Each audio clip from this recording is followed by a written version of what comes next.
Good morning, everyone, and thank you for joining today's session. Just as a quick introduction to myself, I'm Bill Cooper, I'm Marketing Manager at Fornet. My role in this webinar is basically just to host and relay any questions you might have. So we'll be doing questions throughout and at the end. If we don't get around to your questions today, we'll make sure that we come back to them after this session. Today's webinar is going to be recorded, and we will share the recording out along with the slides, so you don't need to be grabbing screenshots and stuff as you go. We'll share those afterwards. And there'll also be a quick survey that will pop up at the end of your when you leave the webinar. And that's just got a little bit of feedback and a few of the offers that we'll talk about in this session. But just to get right into it, Alan, Kevin, Sandeep will be running this session. So, guys, if you hand over to you and you want to introduce yourself. Hey, morning. I'm Alan Linter. I'm the Group Consulting Director here at Fornet. Kevin? Good morning. I'm Kevin Brown, Head of Security Operations here at Fornet. Morning all. Sandeep, I'm the CX Data and Insight Lead here at Fornet. Okay, great. So let's jump straight into it then. I suppose probably, the reason why we're particularly interested in this subject and think, understand probably why you're here today is really just the scale of the problem in terms of fraud and particularly contact center fraud and how that's growing. 40% of all crime in the UK is currently fraud in terms of latest statistics. And actually, in terms of the types of fraud we're talking about, financial fraud, and particularly people taking over people's accounts, 61% will interact with the contact center at some point. It's quite a astonishing number. And on that, it's increasing, 35% increase in account takeover activity last year on year, and predicted to be even higher. Much of it down to some of the things Kevin will talk about and the progressions in technology and how exposed people have become to that. But that isn't just limited to customers. B2B environments are also getting targeted. This is a US stat, but last year, 79% of B2B organizations reported attempted fraud as well in terms of people trying to use contact centers to get into accounts. The current acknowledged reporting statistic is about an annual cost of £1.2 billion for this type of fraud. However, that's the reported number. The estimates that only about 14% of actual fraud is reported. So that means the numbers could be much higher, so between £7 and £8 billion worth of fraud activity in terms of account takeover and fraudulent transactions.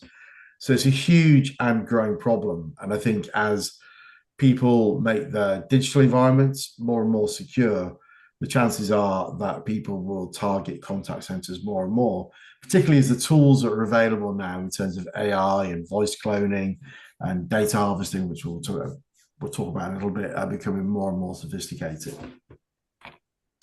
So why scammers succeed is really, and you'll see some quite detailed visuals in this. It's worth saying this is part of the detailed deck you can register to get your hands on, even more detail beyond this in terms of the report we've written. But it's generally because in terms of data, contact centers operate in silos.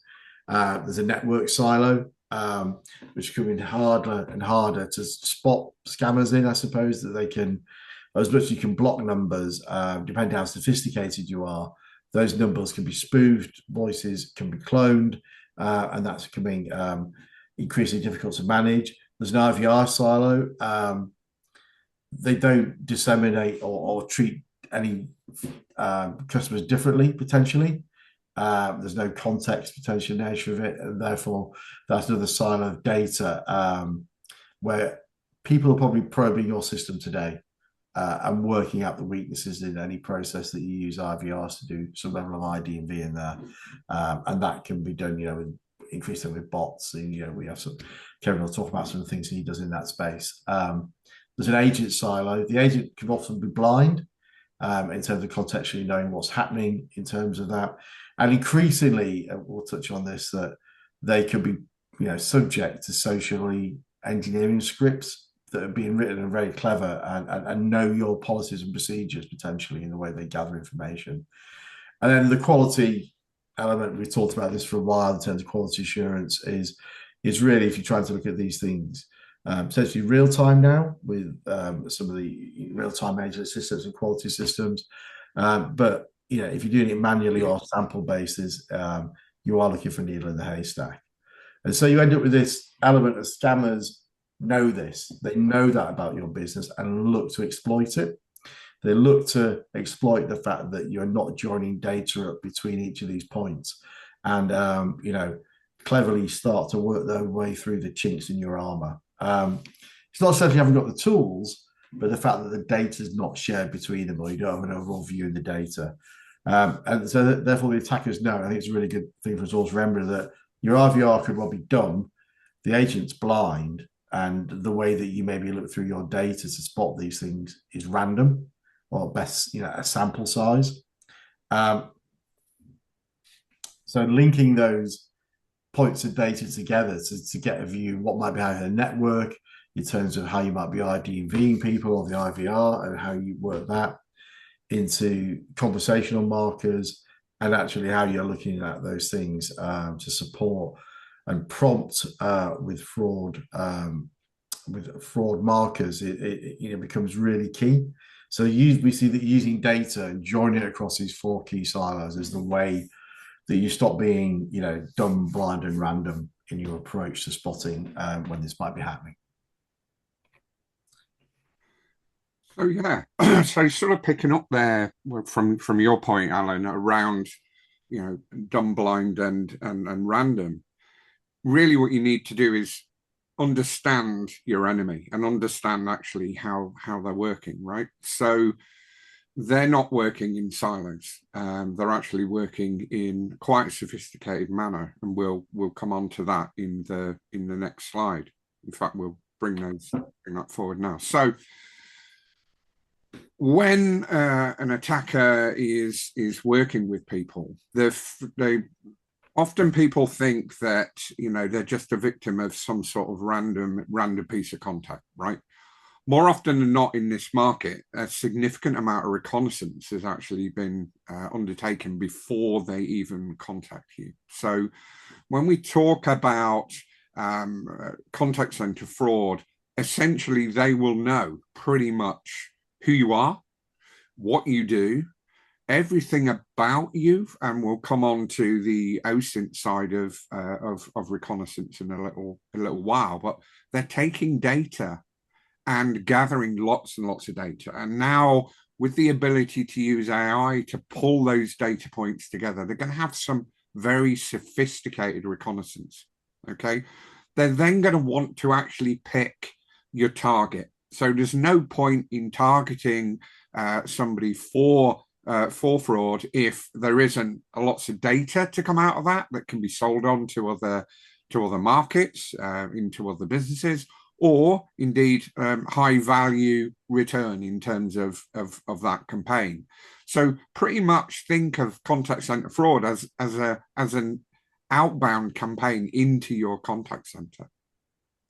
What they've got to do then is they've got to actually work out and prepare how they're going to attack you. So that's building of scripts, that's gathering information as they go to refine how they operate, the building up of fake stories and objection handling, and also probably using the data that they're getting real time based on the interaction and AI to help inform how they handle some of the objections there. So when they move into their initial contact, essentially what they're doing, they've prepared, they know what they're doing, they know what their modus operandi is, they know potentially what the objective of the campaign is. They'll actually test it. And when they do that testing, they'll work through together as a team. So in contact center fraud, it isn't one individual, it's a campaign run by a team, and each team member will have their particular part to play in it. And they'll be going through iteratively enhancing that campaign. So sometimes they'll run out of energy, they'll just drop the phone, call back in again, hope they get a different agent. Sometimes they'll find a way of being able to get past certain checks and balances. We'll talk about that later. but everybody is working as a team. And this level of sophistication and a level of speed with AI enables that to happen at phenomenal pace, with phenomenal learning running by alongside it. What they're also going to try and do is social engineer that agent. So try and get round your ID&V process, making up some various different excuses to try and bypass that. We'll go into that in a bit more detail. And then once they've actually got to where they need to do, you need to start thinking about, what are they going to do next? Are they going to want to get the keys to the kingdom? Are they going to want to change payment details and where money transfer goes to? Or are they going to want to change the name on the account that has the authority to divert something about? And then from a forensics point of view, they want to burn it down. They want to tear it down. They want to make sure that they cover their tracks, they get their data, they get the account takeover sorted, and then you want to cover the tracks to avoid detection. Is it worth saying, Kev, or maybe a question is, obviously we talked about that, if we do with people, but what role is AI playing in this now? Because it's this, obviously it's relatively new, but in the hands of nefarious actors, I'm sure they see it as an amazing tool. They see it as an amazing tool. It's enabling them to be more believable as well. So objection handling, we've seen AI used within things like interviews to enhance the way people are more believable in an interview and in a contact center scenario. It's enabling them to be more believable. It's enabling them to get access to data at faster speeds as well. And it's enabling maybe interaction on different digital channels as well. So not just the voice channels, the digital channels as well. So we're seeing AI being employed in terms of video AI. We're seeing AI being employed in terms of accelerating data. And we're seeing AI being used to actually mask the identity of the individuals as well. Yeah, really, really interesting.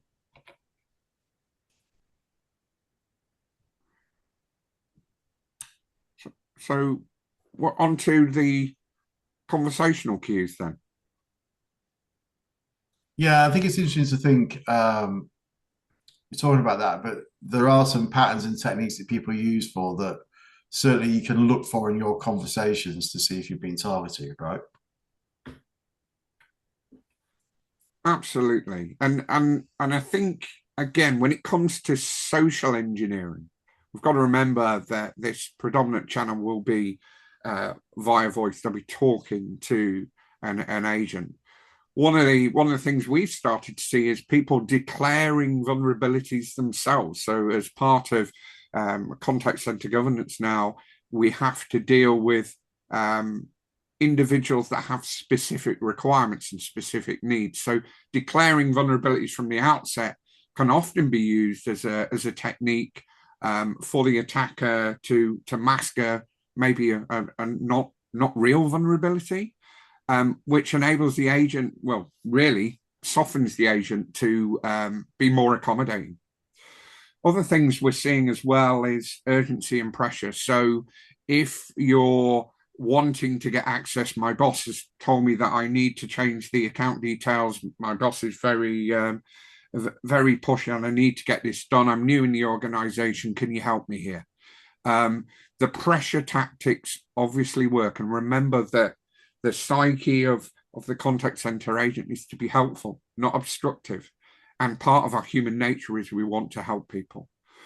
Other things we're going to start to see is, very, very quickly after that interaction, and they're trying to bypass maybe the ID&V process and they're getting access to the account, now immediately wanting to change that account. Now, thank you very much for putting me on that account.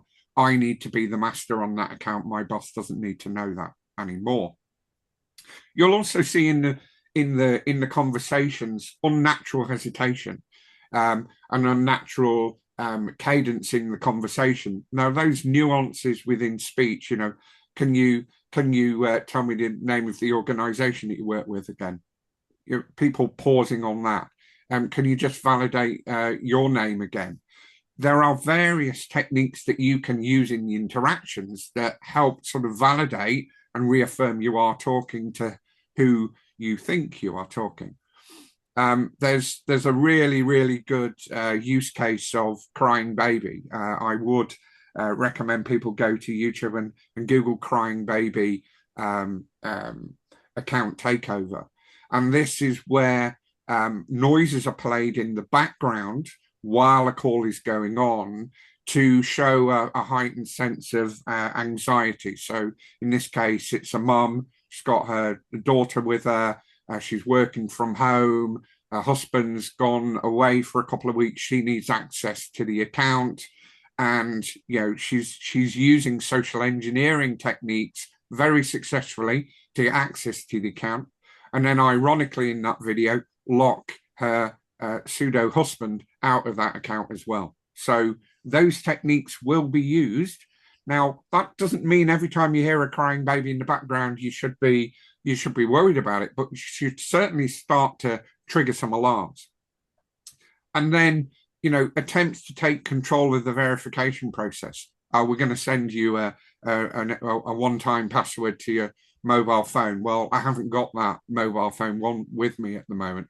That's been taken away from me. Can you send me an email to this email account instead? So we do see a lot of different points and triggers really from a conversation point of view that helps you detect maybe a suspicious call. Yeah, it's interesting, Kevin. We were building something for another client yesterday with AI, and free websites where you can download those background noises.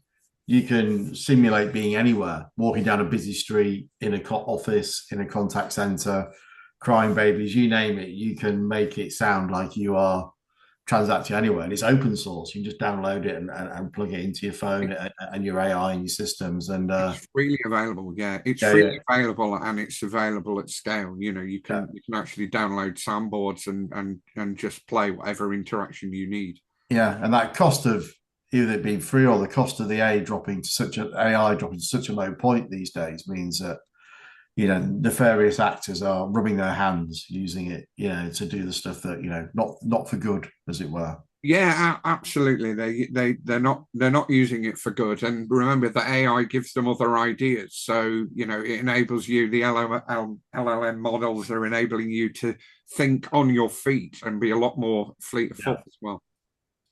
Exactly. So as you said, I think it's important to think just because one of these things isn't happening, but it is about linking data, right? And obviously these are alerts or markers that are happening in conversations in terms of what's happening. So there are data points you can generate from this unstructured or qualitative data with tools like speech analytics to detect something. And obviously by themselves, they might not be anything, combined with the data to really start giving you an insight. And Sandeep, you've been working a lot on building that framework and how we write queries in those systems for detection, haven't you? Can you just talk us through that? Yeah, sure. So I guess the first investigation that we have to do is about recognizing repeatable, scammy, grubby fingerprints that they leave behind. So for me, key step is building a fraud dictionary. And it can't just keep your obvious phrases in there. So we have to look out for reconnaissance language, essentially. And this is where it's not something you'd normally do with speech technologies or speech analytics tools. So because of the expertise in-house, particularly in Kev's team, we can leverage his team and basically build pretty good fraud libraries, fraud dictionaries, which don't just look for the key phrases, but they're looking for probing questions which are going to grab or designed to collect information gradually. Yes, another key part is the sequencing. So when you gain access to an account or you're authenticated, it's the the next step. What's the next process they go through? What are they asking for? And how are they trying to compromise you that way? And I guess it works. The first bit works because fraudsters do reuse tactics, and language can become a pattern with them. So once you can codify any of those patterns, you can start surfacing calls pretty easily and align them to known campaigns which they're targeting. So you can. It's this bit's key to basically highlighting or bringing to the forefront a contact which does need to be manually reviewed, or flagging an account which could be like it could do with some enhanced monitoring, things like that. So I guess in this part, we're not waiting for the fraud to happen. We're trying to just identify any language that precedes it and understand what's going on. The social engineering aspect. So I think Kev touched on this previously on an earlier slide, but fraud isn't just about what's being said, and it's got a big aspect of how it's actually delivered. So when we start looking at how people are speaking, we're looking for urgency cues. We're not just analysing the caller, we're analysing the agent as well. So is there a high density of questions coming in short succession? Like, is the vague phrasing, so they're trying to gather more information out of an agent?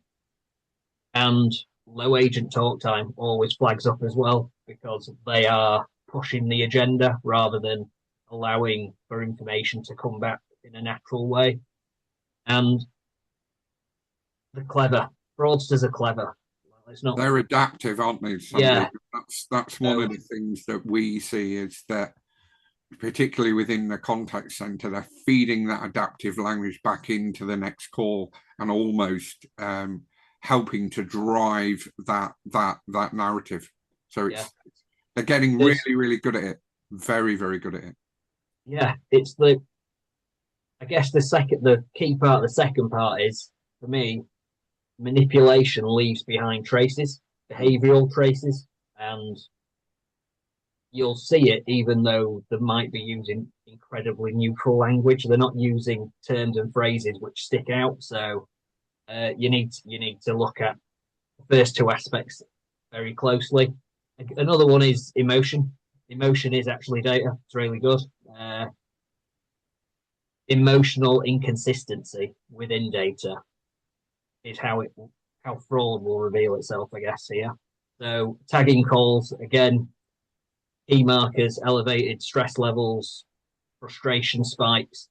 And don't get me wrong, if you have been the victim of fraud or you're contacting your contact center with any of these, yes, you are going to have customers that show heightened frustration levels, like oral language, like I don't want to say negative language, but like language that could be confrontational sometimes, and it's just distress tied to an unexpected activity. But using the emotion to tag calls which go down, this is a genuine client reporting something, versus this is my agent. They're showing hesitancy, uncertainty. They're being manipulated. Being able to tag both of those aspects is really good as well. So we're not just analysing calls and transactions. We're trying to analyse the human level within that. I suppose, Sandy, the fraudsters are looking to create stress within the agent because that makes them more likely to slip out the guidelines in the process, right? Exactly that. Yeah. And then one of the other things is fraud very rarely just, I've rung once, I've got what I need.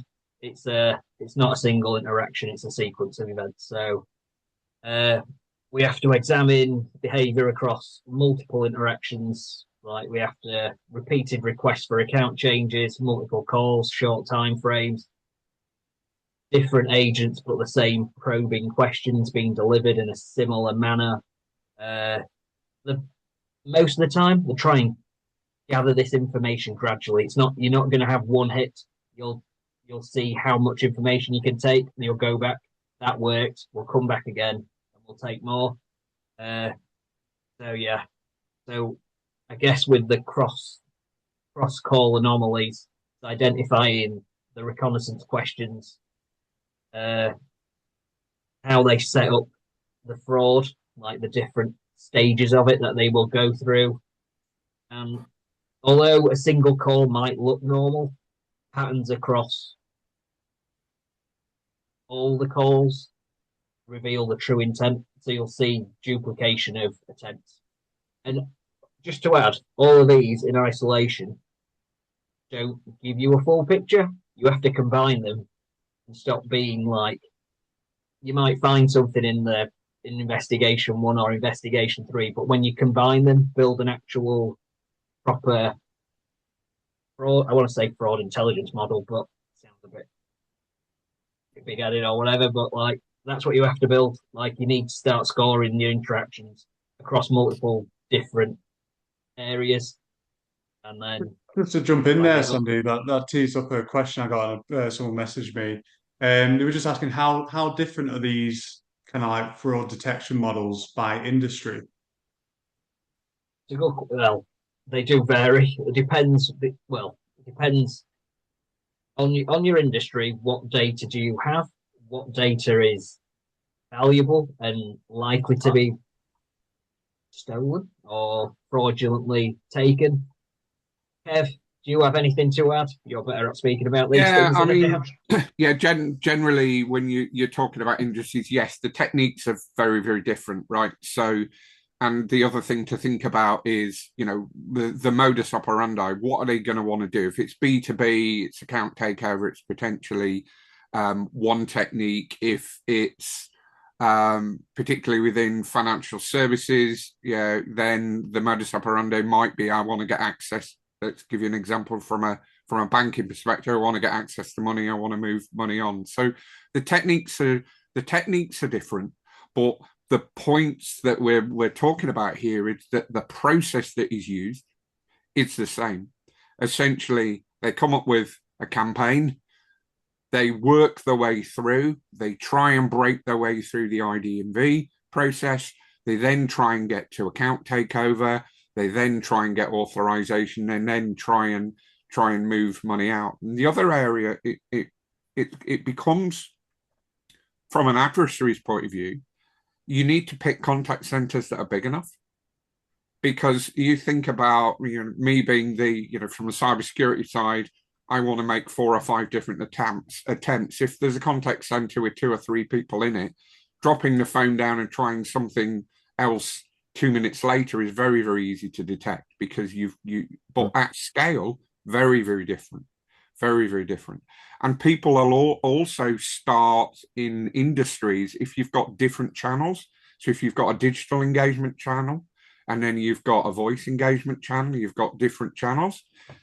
People will try and gravitate across all those different elements. So the key really is getting that visibility. What Sandeep's talking about, from my perspective, you're placing sensors with agents, sensors with software, sensors with interactions, looking at all those interactions from the start of the process right to the end of the process, and trying to join those dots as early as possible. Because the earlier you can detect potential fraud, the earlier you can do something about it. And remember that with AI, once they've got a formula that works, malicious adversaries will repeat it at scale very, very quickly. If it doesn't work, they'll drop and change. So don't think about this as a static thing. You've got to work with data, and you've got to interact, Sandeep, haven't you, with the data and the context that you're seeing in the moment. Mm-hmm. Great. No, I think it is fascinating and scary at the same time. So I think we've worked quite a lot of this with our, we've got fraud experts in the business and in Kev's team, and we've worked to start getting this framework behind, but and thinking about how you start looking for things and what you need to look at in joining the data. But I suppose the next question is really, how do you operationalize that? How do you, if you're starting to look at things, because I suppose an element of some of this stuff being retrospective, but a lot of this stuff we do in real time now, right? If we link the data in the right way. want to say it has to be, or it very much needs to be, as close to real time as humanly possible. So I guess the first part is you need to remove reliance on manual discovery. So we have to go and configure automated workflows.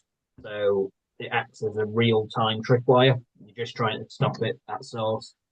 Flags escalates interactions that contain any of the scam signatures shown above, like manipulation cues, suspicious agent behaviors. Like earlier, we were talking about AI and how the fraudsters use it. Like models are brilliant now, so we can analyze agent behavior as well and see, we can baseline their normal behavior on a call, and you can then see heightened levels of stress and all that good stuff. So it's it works both ways, maybe more for the fraudsters, but we can use it to our advantage as well. And instead of like having random QA samples where they monitor maybe 2% of the contacts, depending on the size of your contact center, you want to basically be able to monitor all of them for high risk calls automatically. So we need to move from trying to or hoping to find fraud to automatically surfacing it, even if it's not a fraudulent call, surfacing that call so it can be investigated. Kind of covered off a bit of number 2 here, but coverage does change everything. So every call being analysed rather than just a little sample size. AI baselines for customer behaviour, tone and intent, what's normal versus what's normal on your agent compliance level as well, your agent behaviours. And it's I think Kev used the term like sensors, and I think that's a brilliant way of actually putting it, because you want to just flag any deviations from the norm. Like you want these sensors to ping, and like 1 or 2 might be nothing, but it's good to know. Like, and they can still be investigated later. Having 4 or 5 go off means we need to take a great deal more care with this. So that's what we're trying to do. I guess with 100% coverage. So if you're only reviewing 2% of your calls, 98% unseen, don't know what's gone on. Full coverage, getting rid of all the blind spots. And that 2% that you manually review now can still be reviewed, but instead of reviewing a random sample, you've got markers and like contacts which you might want to go and look at now because they're showing or displaying a number of different fraud pings, I guess, or sensors going off. So automated governance and compliance, we need immediate alerts for high risk signals now. Anything from panic sentiment, financial transfer of X, Y, or Z language. Like there's that much. Well, there's massive fines in place, isn't it? Depending on what your business is, FCA, like consumer duty, you need to get it right, and also you need to identify any non-compliant interactions. I want to talk about this in 2 ways. So we're looking for missed identification and verification steps. Any missed, like you have to say X, Y, or Z on the call, disclosures, and anything that deviates from the script. But equally, the same technology should also be pushing information to the agent to prompt them to not miss these key bits because it's an uncompliant call. So with speech and data, it's not just speech analytics, it's the data behind it as well. Compliance is definitely measurable, reportable, and defensible. I think that's the key here, because it's not just covering your customers, it's covering your own back from the regulators as well and authorities. Kev, you said this earlier now, so you've stolen me thunder, but it is all about continuous improvement. The strongest defense isn't technology, it's the people that trade it and the people that use it. So I guess analysis of any flagged interactions, the 2% I spoke about earlier, reviewing those 2% with any fraud markers on or any like flags pinging off. it can reveal emerging tactics or changing tactics. So it doesn't stand still. You don't build, leave, forget. It's continuously like reviewed, trained, and yeah, you need to maximize it because you're not just detecting fraud. You're trying to strengthen your frontline teams, stop it from ever getting through the door. And well, most of the time when we implement speech analytics, it's not normally done for the fraud benefits or to try and tackle fraud. Most people want it because they want to go from 2% coverage to 100% coverage or in small marginal improvements in the QA score. But when we think about the product as a whole, like it offers a lot more benefits than just automated QA and small quality assurance improvements. So yeah, it's for me in a contact center, it should be the front line or the first defense. It's all intelligence led, so it's a good way of doing it. This doesn't take away responsibility from the agents. We're just helping them on the journey as well. So your people are still very important.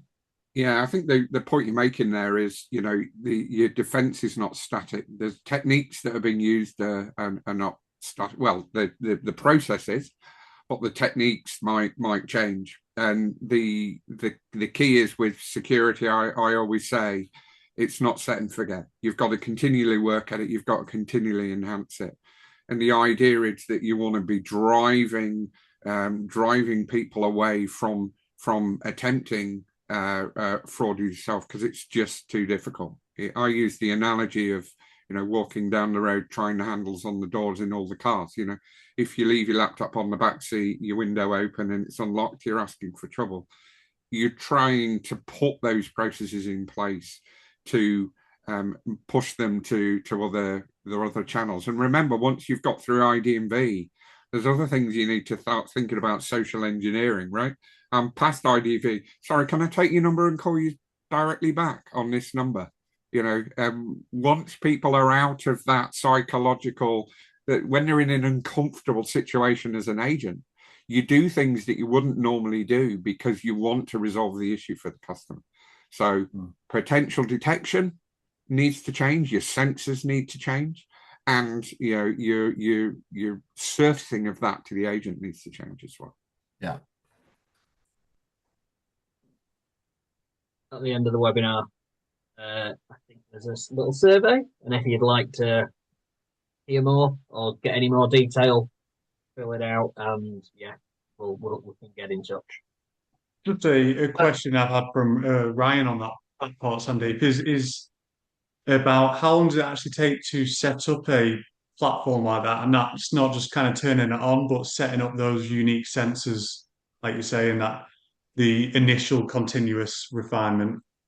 So I would go anywhere from 2 to 12 weeks, and it's deliberately big because it all depends on what you currently know and what we have to find out to get to the end.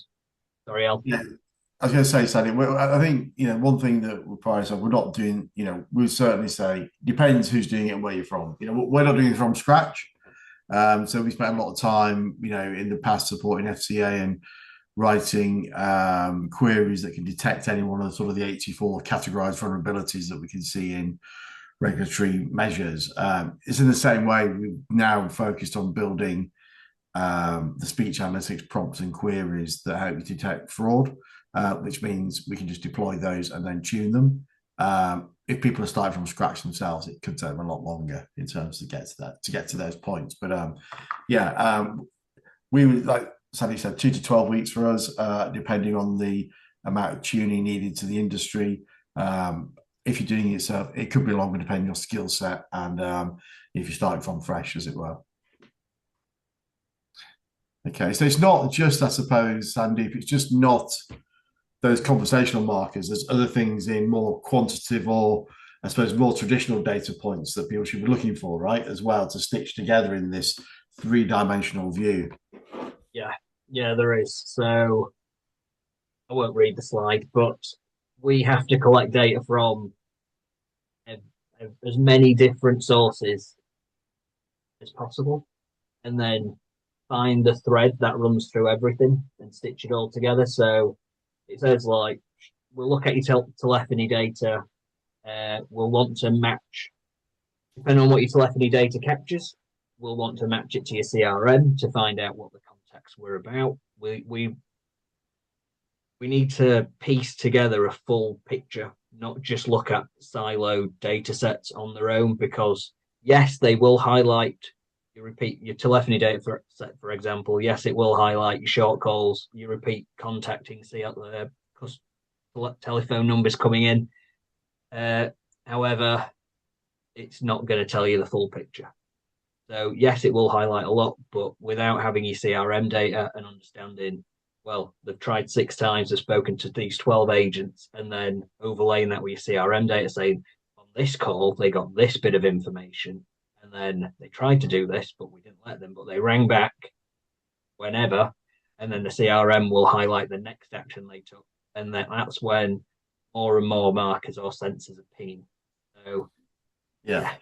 I mean, one of my observations, Sandeep, as well is, but when you talk to me about this, is that lots of this data potentially is not even in the things you measure in a contact center currently. Lots of these things, because lots of people, I don't know, it's worthwhile asking people to say yes or no, maybe in the chat, that you start measuring things in a contact center generally when it hits a queue. So lots, and actually you need to think before then. These guys are hammering your IVRs, trying to find a way through it. Yeah, whether that's with AI, trying to use some of the the gathered data, playing that into a natural language IVR. You've got passwords or passphrases, or they're trying to find a chink in the IVR, or actually understand what those processes are in the first bit. And then they might never ever actually get into a queue or speak to an agent, but they can gather a huge amount of information, right? Yeah, IVRs are one of those things that are set up and kind of forgotten about most of the time. No one ever rings them. You might look at it like 5 years later, but there is always like a path through where you don't have to go through certain like security protocols. You get to a person, and that person can transfer you directly to where you need to be. So there is always numbers and always paths within your IVR. Yeah, not so much if it's a brand new one and you've gone to the nth degree to take care of it, but there's normally a path through. And Kev, that you're very good at finding it with all your skills of hacking and ethical hacking and finding your ways through those. And certainly it's part of what you do if you go and have a look and do an assessment.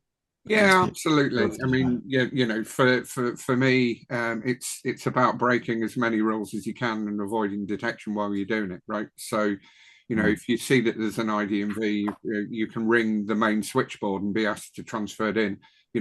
Heightened tone, more angry. I've spent 4 hours in a queue. I can't get through. Your queue's broken. Can you just transfer me to somebody who can help? Those type of things are very, very common that people use to get in there. So techniques, whatever works.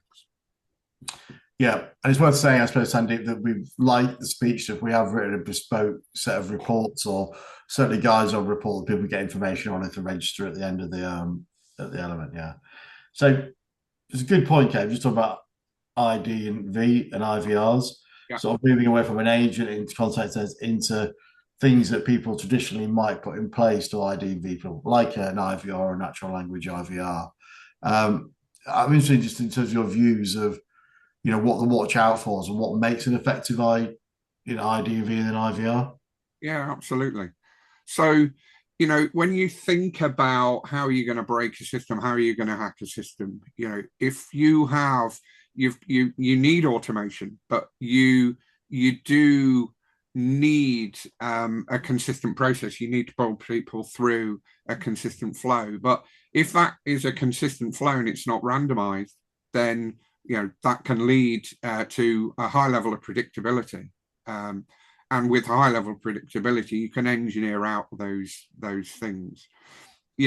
Multi-factor authentication without an agent is is another one. If you're in an ID&V process, what does the ID&V process enable you to do? Well, it enables you to validate you are who you say you are. But you can start to think about, well, okay, that's fine. You've got access to the account. Now we're gonna push maybe another multi-factor authentication request out when you actually want to make change to that particular account. You might actually think, well, actually people are just dialing, going through ID&V, failing, hanging up, trying again and again and again. And one of those things to actually look at that is actually look at that incoming number if they're presenting the same number. So one of the other things we can do is present a different number every time we call in, so we look like we're coming from somewhere else. But actually looking at that adaptive risk detection. Hang on, essentially, we've got calls coming in. There's a high volumes of calls coming in, and potentially not putting them through to the agent, putting them through to some sort of security team to get clearance, so that they can be handled outside the agent queue. Because remember, it's very difficult as an agent to have the additional stress of doing what you need to do to serve your customers, suddenly telling them that we think you're a bit sus and we want to pass you through to security can be a bit daunting for people. Having that in the moment and actually pushing directly through to a security team, I think is quite good. And sometimes when you're implementing security controls, people say, well, it's a balance between security and risk. Well, I'm sure if your details are at risk and your bank puts you through a validation program because they suspect there's been fraudulent activity, you might be that right person, but the scammer might have been trying to be you 3 or 4 attempts earlier. So don't always get angry when you push through into security validation. Continuous learning. Yeah, you've got to learn what the threats are, and more importantly, randomizing the ID&V process. Randomizing it with a level of sophistication means that predictability is harder. But what it also means is that the attackers become more hesitant in the process as well. So there's lots of things just in ID&V. You know, I'm sick and tired of sitting in your ID&V. I'll ring reception. I'll just then ask to be transferred in. Or once I've got past ID&V, the next thing I want to do is make sure the rest of the people in my team don't need to do that. So I'm going to try and get a direct agent number. And then I'll get the rest of my team to actually ring the agent directly. And that's a completely different channel. Yeah, I think that's interesting. I think, you know, it's sort of best practice, and there's part of the report, there's a separate section about what people are doing and best practice. But generally, and the pros and cons of techniques is, you know, 2 to 3 elements from a number of 5 sort of like verification stage questions, and those to be constantly randomized. So because they will learn your scripts, they will learn to brute force their way in if they ask the questions. And I think one thing, Gavin, you said to me was why we think doing these things in an automated way is probably better, is because we see examples where they harvest information, don't they? They'll ask the 2 or 3 questions, and then I'll say, sorry, Kevin, your email doesn't match.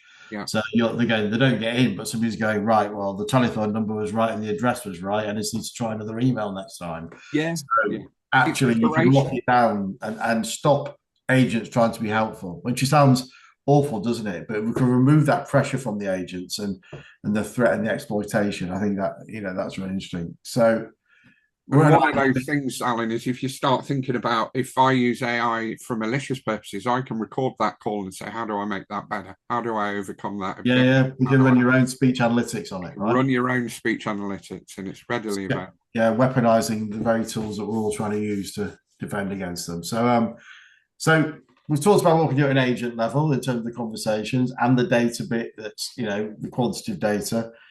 You can track people in designing a very smart and efficient and scam blocking IVR. Is you know, what can you do, Kevin, in terms of what can we do in terms of stopping them actually get into the call center in the first place? Yeah. Okay, yeah. So there's a couple of things, right? So network level screening. In other words, at the network level, when somebody calls in, they'll present a number. Even if you mask your number, we can detect masked numbers. So let's make sure that we're using the technology out there. Smart numbers is a great example where we know the dodgy numbers that are being used. People will buy a block of dodgy numbers. We know the origin, we know the spoofing indicators. And what you can do is actually make those calls go directly to a potential fraud IVR or not be delivered to the agent at all. Spoofing detection, so making sure that you look at the data, the metadata inside a call. So when you actually mask a number, because we work with the carriers at carrier level, we can actually identify when masking is happening and why would you potentially mask a number. Now, some companies do this, right? You'll call out from a corporate perspective and your number is masked, but it's normally masked to the main head end number of your organization, the main switchboard number. But if it's masked to something else, we can instantly flop that. In terms of real-time risk scoring, the ability to actually listen to the call in real time and deliver more risk scoring. And then you can make a decision about whether that call is delivered to an agent, and then it continues to be scored as the agent interacts, or whether you actually divert that out. Because remember, if people are not successful, they'll move to something easier. They're trying those doors all the time. And then that consortium level data. So obviously fraud's going on at a massive scale. It's accelerating as a massive scale. And fraud data is essentially sensor data point data that's been shared across all the industries. So, you'll get relevant context as to what's been tried in your industry by maybe some of your competitors. And then taking that continuous threat data in to provide that live data and live context of what's going on. So if people are trying a specific campaign or they're trying a specific industry this week, tax return is a really good example of, you see a lot of fraud around tax returns around the Christmas and around beginning of January because everybody needs to do their tax returns. There are other particular elements where campaigns are more successful around a compelling event. So there's lots and lots of different levels and layers that you can put in to help protect. So again, something Smart Numbers is a partner we work with, a really cool piece of kit that help you protect yourself. So those levels really, you've got this network level protection. You can make sure that you've got robust and well-designed IVR with the right practices. That randomization is key. Let's level down. We're then talking about, what can we do for the agents in terms of real-time data as well, in spotting those trends in patterns, repeat callers, and the quantitative data and the conversational markers Sandeep talks about. And then finally, that we haven't talked about today, we will do potentially in a future webinar, but it's certainly in the document. What policies you can put in place and what training can you put in place, and how can you give your agents script and tactics and words and phrases they can say back. So those 4 levels of data, become really and policy become, a real solid defense in terms of one, doing them independently, but more importantly, that will give you a good level of protection. Joining those data to points together will help protect you. Now, I'm sure lots of you are thinking, that's not me. We're all right. We've got all the right policies in the place. So I thought for a bit of fun, we might ask some questions and maybe people are honest. And if anybody isn't one of these things, then they can say so, because I think we all might be. But I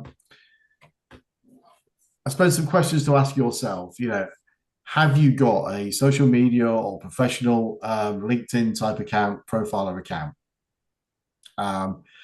Kevin will explain it better, but in 60 seconds, the tools that we've got certainly can crawl, vast amounts of data and, develop an OSINT profile, which, will highlight your relationships and even the tone of voice in which you speak in or post it. 60 seconds to get a rich profile about you and in that we'll have lots of information, in terms of that stuff, Kevin. And this stuff's, you love playing with this stuff now, Kevin, don't you, to detect vulnerabilities. Yeah, absolutely. Yeah, very, very. It used to be quite difficult to pick a target, right, and get all the information because it was manual. But now, this is open source intelligence, so we're using the power of data, if you like, against you to begin to do that reconnaissance on you. I think we're all guilty of having our Facebook, our LinkedIn, our Instagram, our social media elements again. We're also probably inadvertently posting information about ourselves when we interact on things like Facebook, where, which Disney character are you, for instance? They're actually harvesting data about you in real time, and that's going into these OSINT models. So you can actually buy a lot of pre-scraped, pre-validated data as models, and if you want to actually start malicious campaigns, it's very, very easy to actually to do that. Date of birth is very easy to get, Alan. Yeah, exactly. Everybody gets wished happy birthday, don't they? You can get it on LinkedIn now, but certainly Facebook, you see that was mine recently. And having a fabulous time at this latest security conference abroad. That tells everybody that you're no longer in the UK and you're out and about. No, exactly. People posting. I think there's a habit, isn't there? Certainly, the pictures of people with a picture of a pint saying about to go on holiday.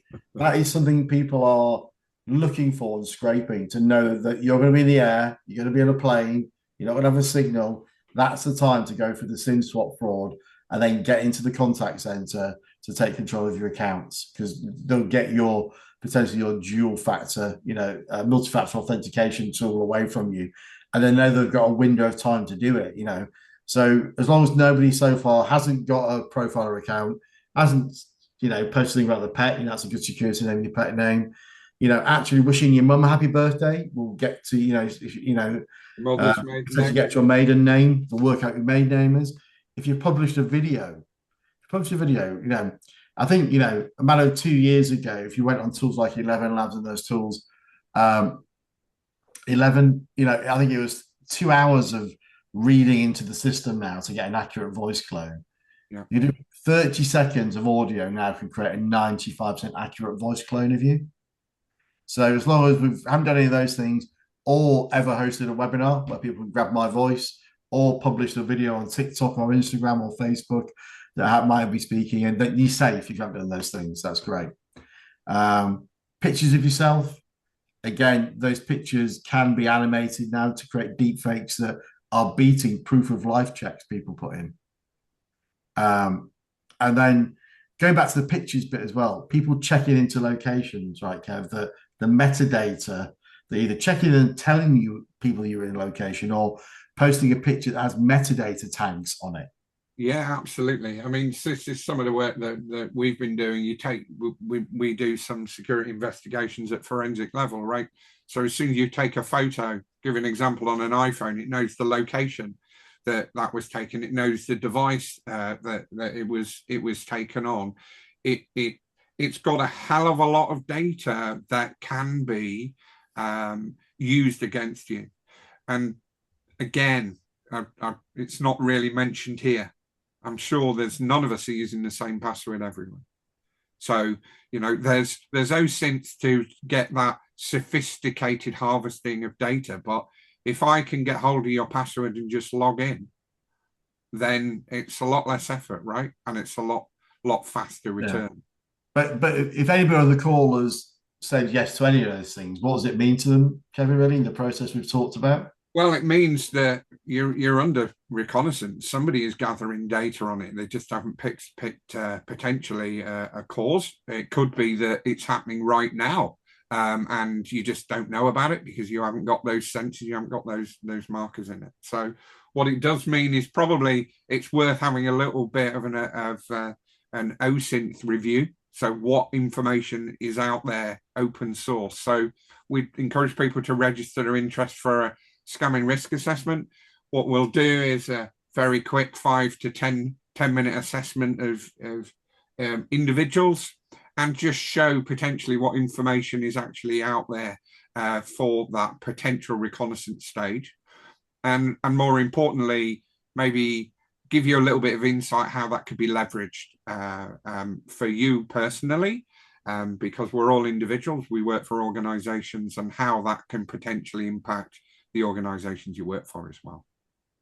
Yeah, I certainly haven't seen Kevin do so. So I'd probably recommend that. It will petrify you, obviously, in terms of what you can do and what find out about your organisation and how the weakness is. But certainly, you know, really interesting, and hopefully, it will help some of you as well in terms of registering for that. I'll jump in here. We've not had any more questions since the last pod, but cheers for that session. I was really interested. And if anyone's got any more questions or anything you want to pick up, just as Alan was saying about sharing social media profiles, I put all three of the speakers' ones in the chat. So if you want to message any of Alan, Kevin, or Sandeep directly and pick up the conversation, please feel free. We will be sharing the recording and slides of the webinar. Alan mentioned earlier that we've got some more in-depth content coming out as well, so keep an eye on your inbox for that. And then just a final note is basically any of the offers that were mentioned, there is a quick survey that will pop up when you leave. So if you are interested in any of those, just select yes, and we'll reach out and get those booked in. But other than that, thank you very much for running the session, guys, and cheers for joining. Yes. Thanks. Thank you.